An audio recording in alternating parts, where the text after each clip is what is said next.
할렐루야. 살아계신 하나님의 음성 들으시는 복된 새벽 시간 되시길 간절히 소망합니다. 오늘은요, 잊지 말고 기억하고 감사하라는 제목으로 함께 말씀을 나누고자 합니다. 오늘 본문 말씀은요, 어제 말씀 전반부에 이어서 유다 지파가 기업으로 받은 땅의 경계를 계속해서 설명하고 있습니다. 어제와 다른 점이 있죠. 그것은 바로 어제는 동서남북 방향으로 어디까지가 경계인지에 대해서 기록해 놓았다면 오늘 본문 말씀은 지명과 성읍들을 중심으로 기록이 되었다는 것입니다. 이 본문은요, 유다 지파가 기업으로 받은 땅의 경계와 성읍들을 나열하는 단순한 긴 목록처럼 보입니다. 하지만 단순한 역사적인 기록이 아닌 것이죠. 이 말씀 속에서는요, 하나님의 신실하심과 우리를 향한 중요한 교훈들이 담겨 있습니다. 바로 하나님의 약속과 우리의 순종, 그리고 그 약속 안에서 누리는 풍성한 은혜에 대한 것입니다. 오늘 말씀 속에서 우리에게 주시는 교훈은요, 첫째로 하나님의 약속은 신실하고 구체적이라는 것입니다. 본문 20절 말씀은 이렇게 시작합니다. 유다 자손의 지파가 그들의 가족대로 받은 기업은 이러하니라. 아멘. 이후의 말씀을 보면요, 유다 지파가 기업으로 받은 땅의 경계를 너무나 세세하게 기록해 놓았습니다. 남쪽 경계는 에돔과 신광야에 이르렀고, 서쪽은 지중해까지이며 동쪽은 사해로 이루어졌습니다. 그리고 그 안에 속한 성읍들이 상세하게 나열되어 있습니다. 이렇게 상세하게 나열되어 놓은 이유는 하나님께서 주신 약속은요, 막연하거나 추상적이지 않다라는 것입니다.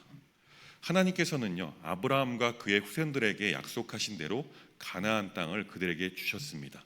그리고 그 약속의 성취는요, 구체적이고 아주 명확하죠. 땅의 경계선 그리고 성읍 하나하나가 그분의 신실하심을 나타내는 증거입니다. 또한 이렇게 구체적으로 기록된 이유는요, 하나님의 은혜를 잊지 말고 기억하고 감사하라는 의미를 담고 있습니다. 유다 지파가 받았던 땅의 세부적인 경계와 성읍들은요, 모두가 다 하나님의 선물입니다. 하나님께서 허락하시지 않았다면 이스라엘에게 넘어가지 않았을 땅이죠. 이 말씀을 우리 삶에 적용해 보면요, 오늘날을 살아가면서 우리에게 허락하신 구체적인 은혜와 축복을 헤아려 보고 그것을 기억하며 감사하는 삶을 살아야 한다는 것입니다. 그렇다면 우리의 삶 속에서 하나님께 주신 구체적인 은혜들을 몇 가지만 떠올려 보면요, 우리에게 허락된 육체와 건강이 있습니다. 또한 가족이 있고요, 또한 일터가 있고 교회 공동체들이 있습니다. 이러한 것들은 당연해 보이지만 사실은 다 하나님께서 우리에게 허락하신 놀라운 선물이자 은혜라는 것입니다.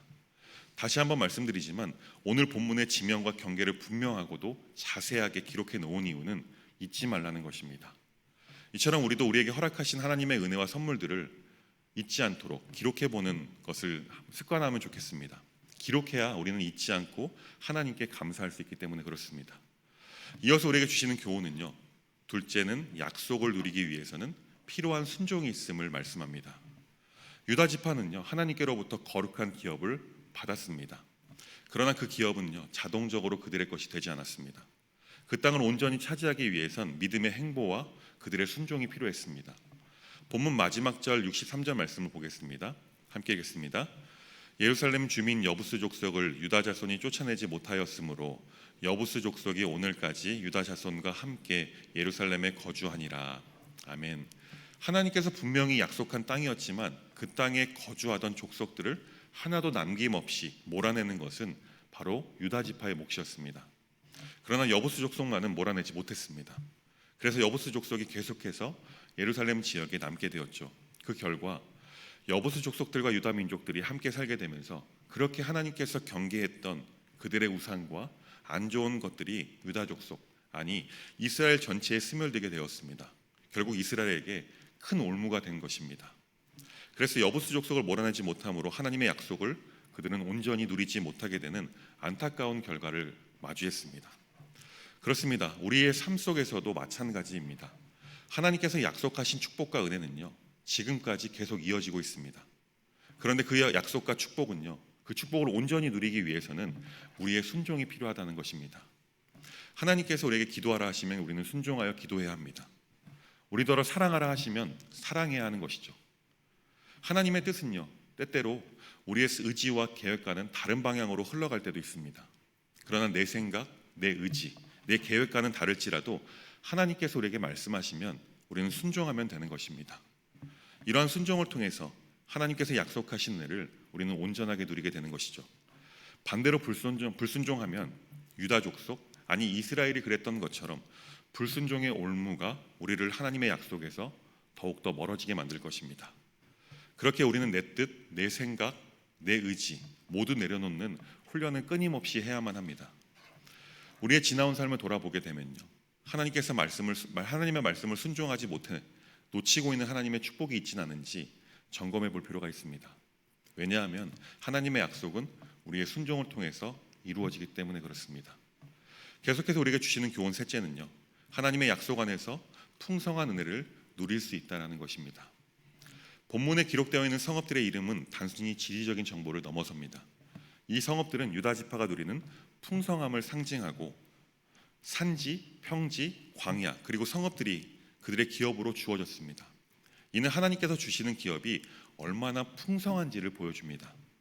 하나님께서 오늘을 살아가는 우리를 위해서도 놀라운 축복이 이와 같이 풍성하게 예비하셨음을 믿으시기 바랍니다. 그분은요, 우리가 넉넉함 가운데 살아가기를 간절히 바라십니다. 우리가 평안하고 행복한 삶을 사는 것을 하나님께서 우리를 창조하실 때 창조하신 목적과도 같습니다. 이 하나님께서 주시는 풍성함은요, 단순히 물질적인 것이 아닙니다.